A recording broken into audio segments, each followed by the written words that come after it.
在湘西许多古村落当中，吉首市太平乡的司马村可能难以在风景、建筑特色上取胜，以至于今天我们来到这里都看不到它有什么奇特之处，更不敢想象在这里曾走出过22位戎马将军，其中近代还有一位以画马享誉海内外的大家张义珍。据村里面的老人说，他画的马能够活动起来，活灵活现，他也与徐悲鸿齐名。尊敬的朋友们好，我是石头，我现在吉首司马村，我身后有条小路，那接下来我们就沿着这些小路进入这处最富神秘色彩的古村落去看一看。其实当我们今天来到村子里面，依然感觉这个村子很安静，一片祥和的迹象。村子里面也很少看到有一些比较古老的建筑，但是当你走进村子之后，和当地的一些老人交谈，你才会得知，这个村子曾出现过最富传奇的一屋八男丁9员官的大家族。那这又是怎么来的呢？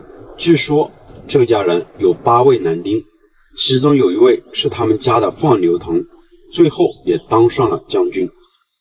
从这里也可以说明，虽然湘西在古时候是很偏僻的地方，但是当地人还是会付出极大的努力，寻找走出大山的机会。但凡有一位飞黄腾达以后，就会带动家里人一起奔向飞黄的前程。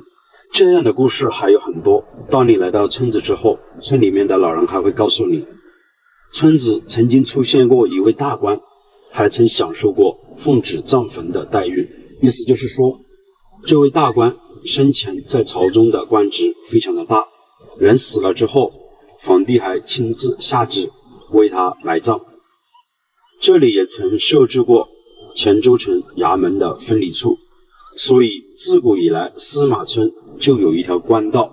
我们也知道湘西这边古时候陆路交通是非常闭塞的，基本以外界的交流都是水路去完成。古时候往云南、四川等地赴任的大小官员都要经此路过，也就是我们现在所在的司马村。司马村的下方有一条溪流，古时候水位是非常高的，过往的船只也是非常多。在这边还有这样一个传说，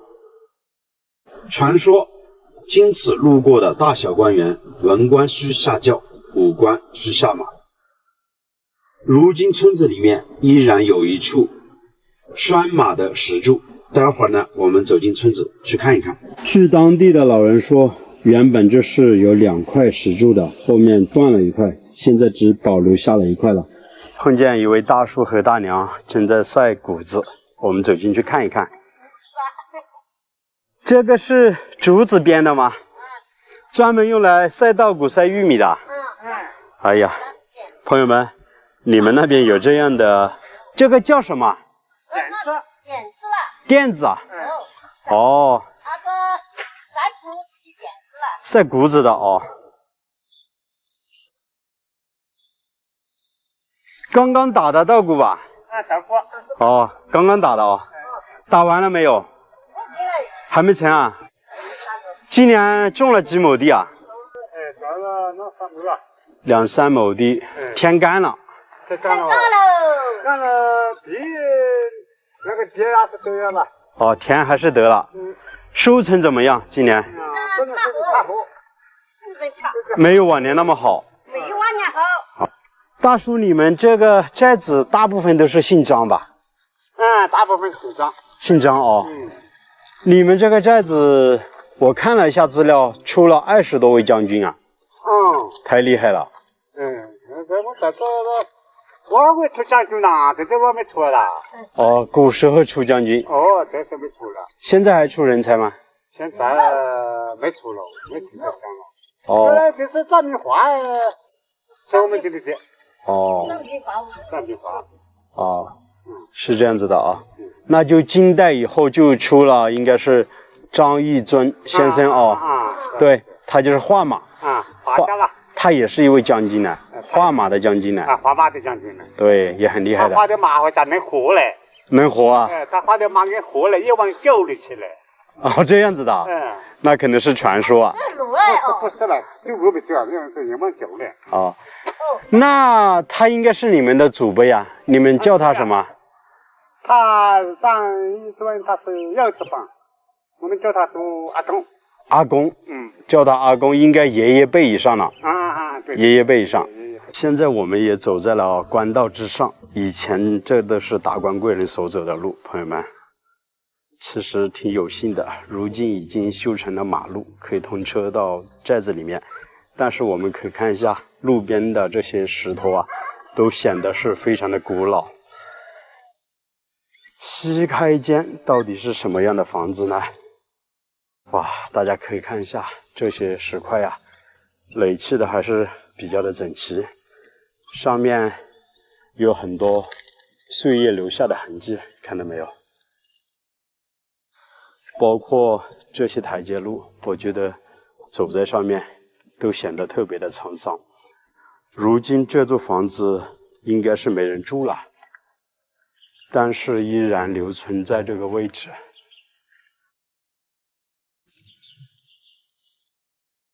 这座房子的背后应该就是靠着大山了，它的后面应该是一堵泥巴墙，走进去看一下。这个泥巴墙啊，时间久远了之后，这上面的泥土啊，已经风化了许多。房子是木质结构的，走到正前门，我们去看一看。院子已经长满杂草，哇，上面的瓦可能会掉下来，我们站远一点，别靠得太近。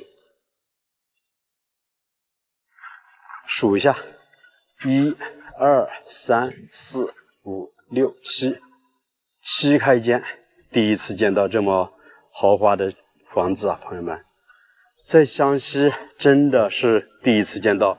也许在很多地方可能都是很少有这样的房子建筑的。这座房子的历史应该是非常的悠久。我们走进去，看能不能适当的靠近一点，看里面的结构怎么样。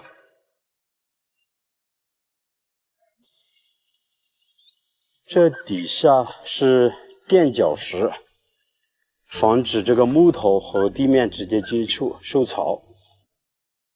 里面都是也是挺简陋的，每一间只是一个房间吧，非常的简陋，里面也没家具，应该这家人啊可能搬出去了，所有的家搬走了，地面也是没有硬化的，完全都是土质结构的。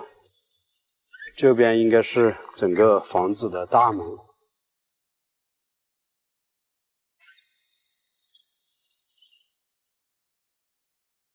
后面是泥巴墙，这个做了一个阁楼，这边有一张床，曾经有人在这边生火的。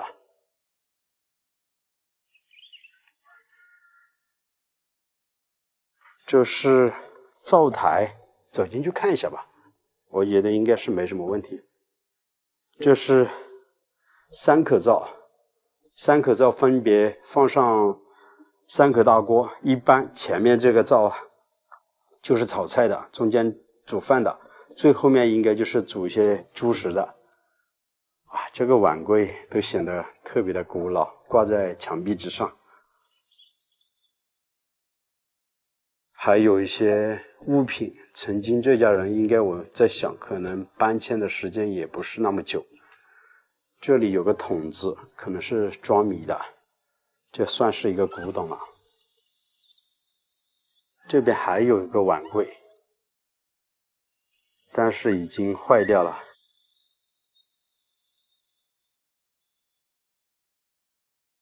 每一间房子后面都是留着窗户的，还有门，只是把这些都堵上了。我的印象当中，像这些古老的房子啊，一般在窗户之上还有门头之上啊，都会刻的有精美的雕花。这座房子是看不到的，只是这座房子的建造呢比较大，可能在当年呢也是比较有钱的大户人家，应该是某一位大官他的后代所建的房子，并不是以前保存下来最为古老的房子。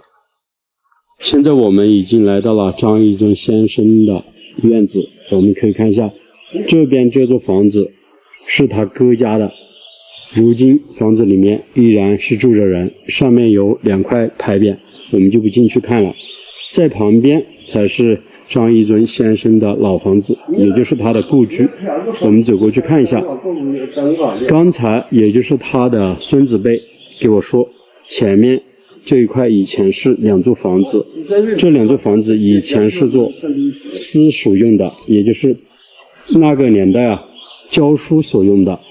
再走过去看看他们家的老房子，我查了资料，张义尊先生他的古房子呢，老房子在门头之上是有一块牌匾的。刚才我也问了他的应该是孙子辈的这位大叔，他说现在这块牌匾呢已经收起来了，因为这座房子大家可以看一下，其实从外面的结构可以看得出还挺好，但是现在房子里面已经变成一座危房了。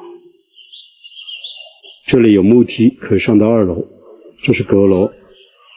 这边呢应该是堂屋，为什么这个堂屋这么小呢？其实是有原因的。这座房子这面呢应该是梁倾斜要垮了，他的后人呢就用砖封了这样的一堵墙，把这个梁啊给支撑起来，要不然这个房子可能真的要垮掉了。这个堂屋其实除了这面墙应该还是挺宽的，旁边这是卧室，这边呢就是张义尊先生的书房了。当然书房现在也是倾斜的非常的严重，可能也要倒塌。这是2层楼了。哦，这个原本是2层楼的，现在只看到了1层。我们可以看一下那个有个应该是个屋檐，还是很精美的。这边还有一口缸，其实这座房子我们仔细看一下，为什么说这座房子在当年呢也是比较好的一座房子？其实从它的垫脚石大家可以看一下，都是非常的精美的。大家来看一下这块垫脚石，它都是经过精心的打磨了之后，一个圆形的垫脚石，防止木头与地面接触受潮。包括它的底下完全都是采用的长条形的石块，但是这些柱头啊，时间久了之后没人打理，依然是腐烂了许多。大家可以看一下镜头前方的这块匾额，是张义尊的夫人，也就是吴佩君，在72岁的时候所写的。刚才这位大叔告诉我，应该是2012年的时候所写的。现在整个房子啊快要倒塌，所以说这块牌匾呢他就留着放在他家里收藏起来。我们都知道湘西自古以来是比较贫穷落后的，出现一些比较好武的人可能也就不足为奇了，相对于武官的出现，文官可能就比较少，因为这边偏僻落后，读书人本来就非常的少。当然这样的解释可能大家抱不同的意见，这也是我个人的一个理解。好了，我是石头，喜欢请记得关注我，我们下期的视频再见了，拜拜。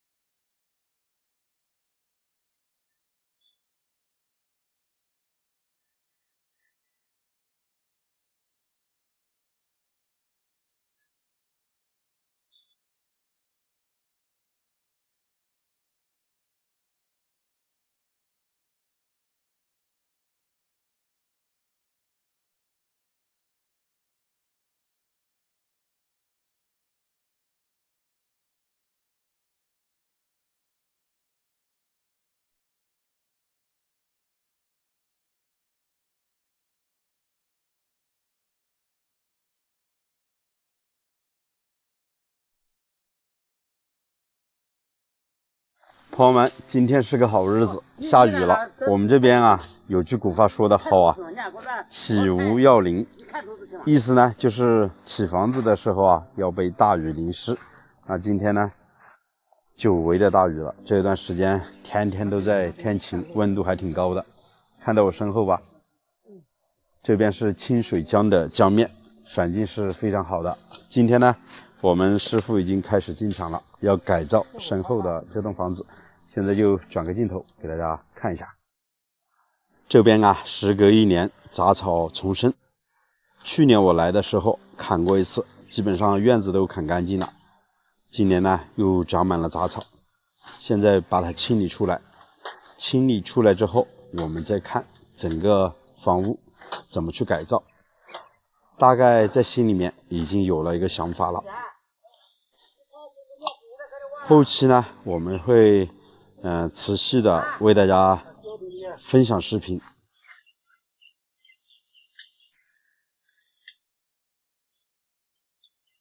这边都是一些杂草，还有灌木丛，在那边呢都是竹林，有绵竹，还有苦竹。这栋房子啊是3住4的房子，进深呢只有将近6米，楼层高度将近有4.5米左右。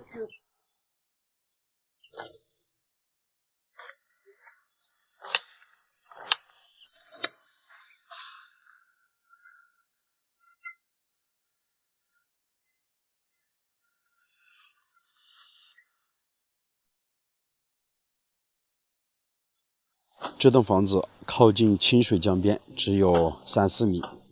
门口呢是一条进村的道路。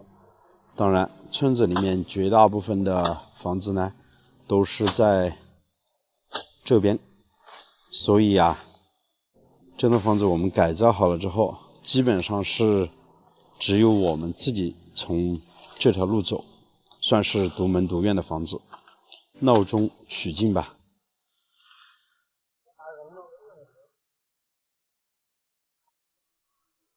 这边的杂草比人还高呢。清理出来之后，就可以看到房子了。今天雨下的也是比较大的。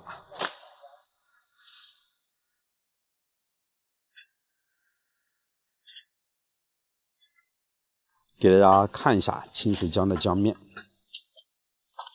水是碧绿碧绿的，非常的干净。底下是有一座水电站，有水坝的，所以呢，涨水的时候，基本上水位呢也不会涨多高，大概也就涨个1米左右吧。这边的江面宽度将近有400、500米，深度呢有好几十米。那边呢是一座悬崖峭壁。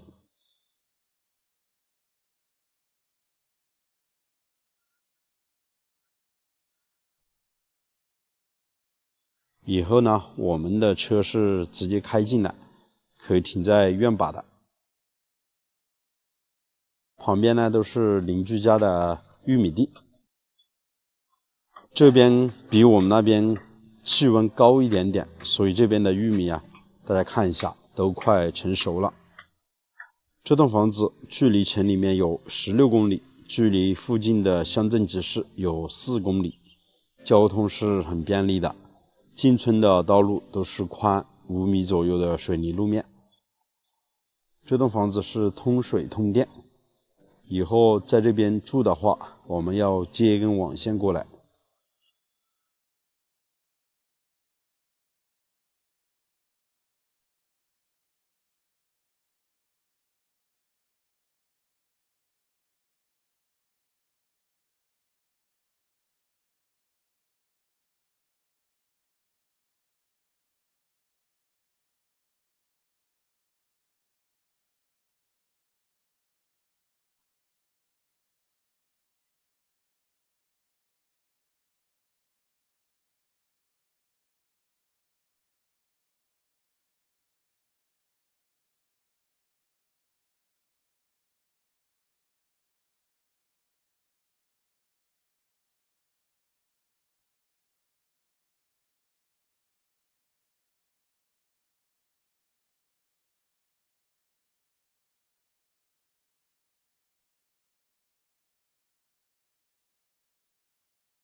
现在门口的这片杂草已经全部清理的差不多了，还有门口的这个棉竹现在也全部砍倒了。待会儿呢，我们准备给它清理出来，就在门口的这个位置呢，给它全部烧掉，要不然这么多的竹子搬出去太麻烦了。刚刚我们来的时候都看不到房子了，现在把这些杂草和竹子清理干净了之后，就可以看到房子了。这些都是棉竹长出来的竹笋，我们这边是没人吃的。终于站在院坝，可以看到清水江的江面了，非常的漂亮。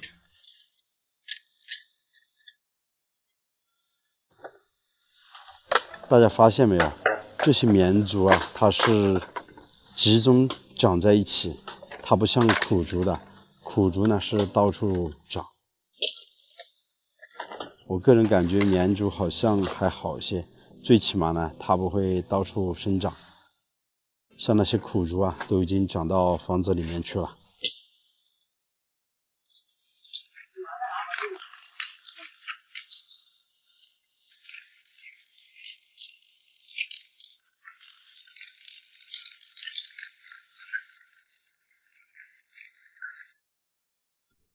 经过一天的努力，整个院子现在已经清理出来了。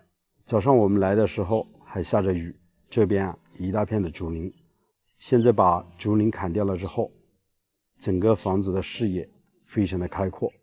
这边就是清水江的江边，站在院子就可以看到江面了。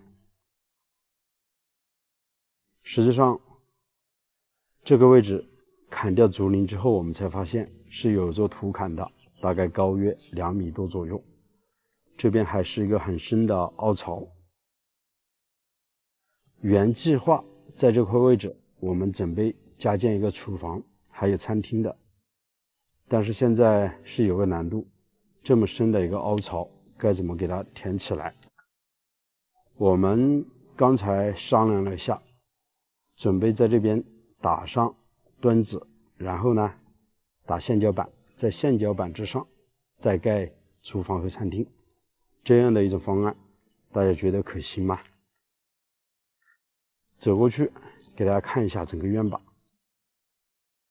这栋房子啊，我们清理出来之后，发现有几根立柱已经被雨水浸泡腐烂了，包括屋顶上的瓦条还有领子，基本上都用不了了，要重新全部换掉。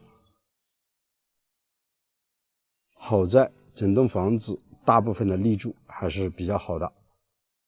整个房子以前只有2个房间，1个客厅。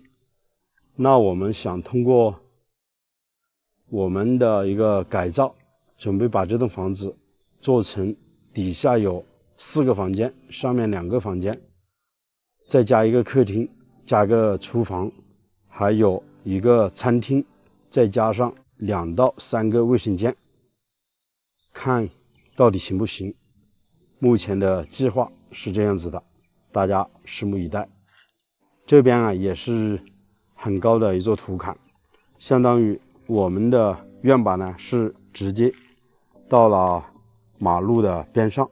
我们在这个位置呢留个排水沟，准备把整个院坝呢加宽到这块区域来，也准备是打上墩子，上面呢直接做水泥的硬化。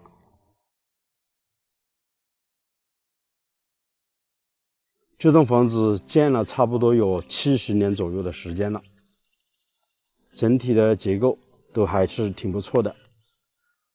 以后呢，进入院子的大门也是从这边进去，车子是可以开上去的。